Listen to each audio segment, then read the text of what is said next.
नमस्कार विद्यार्थ्यांनो, माझे नाव माधुरी राजभर आहे। मी तुम्हाला हिंदी हा विषय शिकवणार आहे। आज विद्यालय तुमचं स्वागत करत आहे। आज जो आपला समोर धडा आलेला आहे त्याचं नाव काय? विशेषण। हे एक व्याकरणचा धडा आहे आणि हा धडाचा हा पहिला सीझन आहे। तर चला बघूया या सीझन मध्ये आपण काय पाहणार किंवा काय करणार आहे। तर चला बघून घ्या। बघा, पहिला तुमच्या समोर आलेला आहे विशेषण यांची परिभाषा। काय आलेला आहे? विशेषण यांची परिभाषा आलेला आहे। तर नीट प्रमाणे ऐकून घ्या।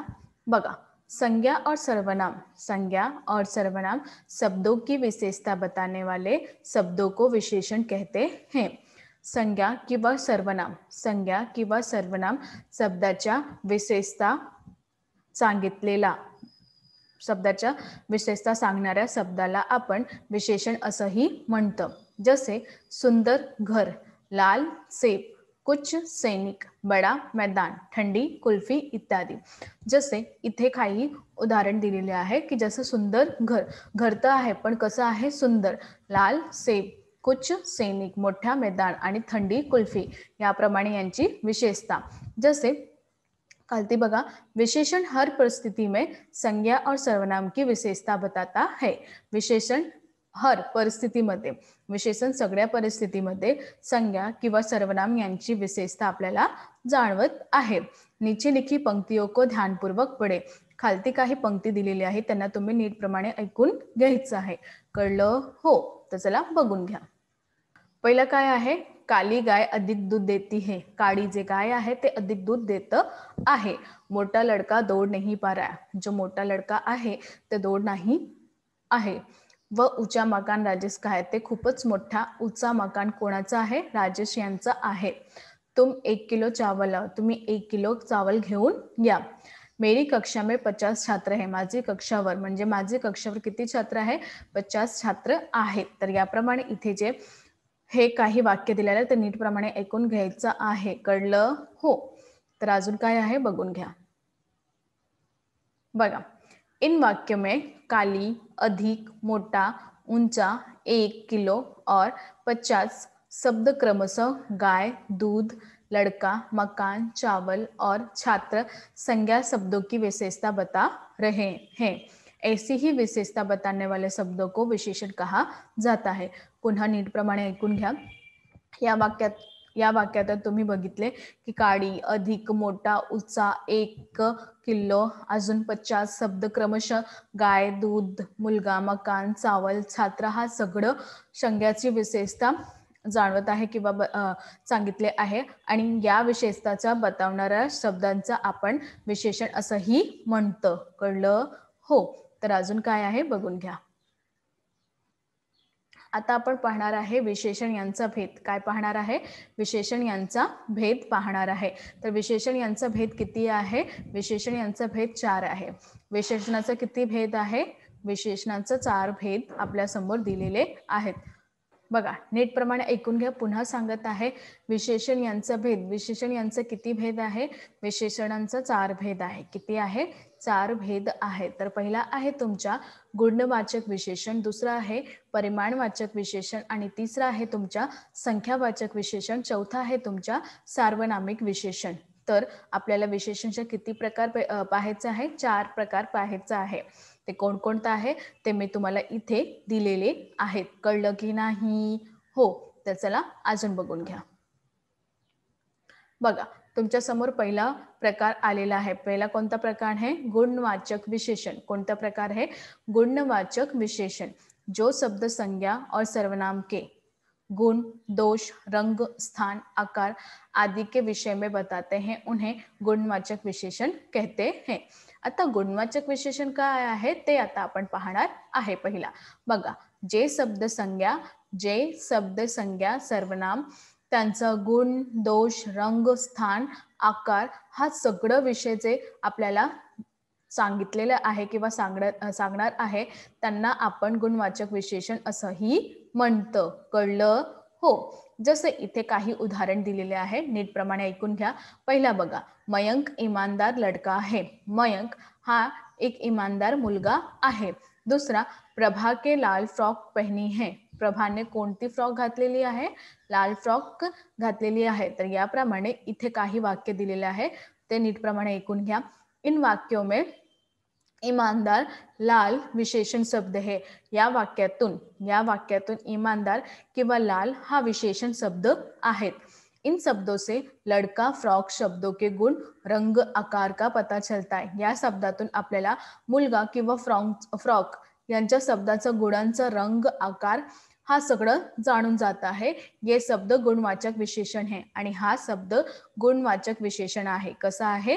गुणवाचक विशेषण आहेत. कळलं? हो. तर चला अजून बघून घ्या.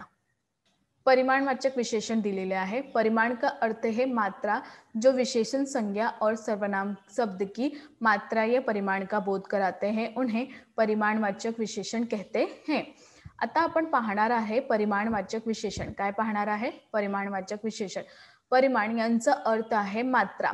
जे विशेषण संज्ञा आपल्याला सर्वनाम शब्दाची मात्रा किंवा त्यांचे परिमाण यांचा बोध करून देत आहे त्यांना आपण परिमाणवाचक विशेषण असंही म्हणतो.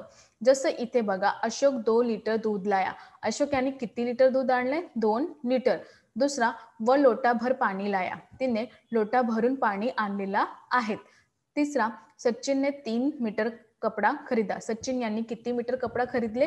3 मीटर कपडा खरीदलेले आहे. तर याप्रमाणे यांना आपण परिमाणवाचक विशेषण सांगते.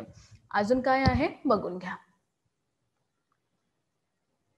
बघा, इन वाक्यों में 2 लीटर, लोटा भर और 3 मीटर विशेषण शब्द मात्रा या परिमाण का बोध कराते हैं, इसलिए इसे परिमाणवाचक विशेषण कहते हैं. तर या वाक्यात तुम्ही बघितलंय की 2 लिटर, काय बघितले? 2 लिटर, लोटाभर आणि 3 मीटर या विशेषण शब्दाचा मात्रा किंवा परिमाण यांचा बोध करून देत आहे. याप्रमाणे यांना आपण परिमाणवाचक विशेषण असंही म्हणतात. परिमाणवाचक विशेषण यांचा 2 प्रकार आहे. किती प्रकार आहे? 2 प्रकार आहे.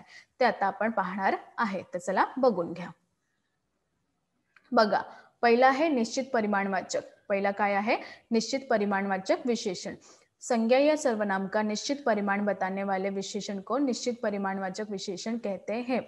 संज्ञा या सर्वनाम यांच्या निश्चित परिमाण सांगितलेले जातात किंवा बतवणार आपल्याला, त्यांना आपण निश्चित परिमाणवाचक विशेषण असंही म्हणतं. जसे 2 दर्जन केले. तर इथे किती केले आहे? 2 दर्जन. तर इथे निश्चित दिलेले आहे. किती दिलेला आहे? निश्चित दिलेला आहे की 2 दर्जन ही आपल्याला घ्यायचं आहे. तर याप्रमाणे या निश्चित परिमाणवाचक विशेषण आहे. 10 किलो आटा. किती? 10 किलो आटा. तर याप्रमाणे हा निश्चित शब्द दिलेले आहे, त्यांना आपण निश्चित परिमाणवाचक विशेषण म्हणतो. कळलं? हो. तर अजून काय आहे बघून घ्या. बघा, दूसरा अनिश्चित परिमाणवाचक. संज्ञा या सर्वनाम का अनिश्चित परिमाण बताने वाले विशेषण को अनिश्चित परिमाणवाचक विशेषण कहते हैं. संज्ञा किंवा सर्वनाम यांना अनिश्चित परिमाण बताना म्हणजे सांगणाऱ्या विशेषणला आपण अनिश्चित परिमाणवाचक विशेषण म्हणत आहे. जसे पहिला बघा, दाल में नमक कम है. दाल यामध्ये नमक कमी आहे. किती कमी आहे?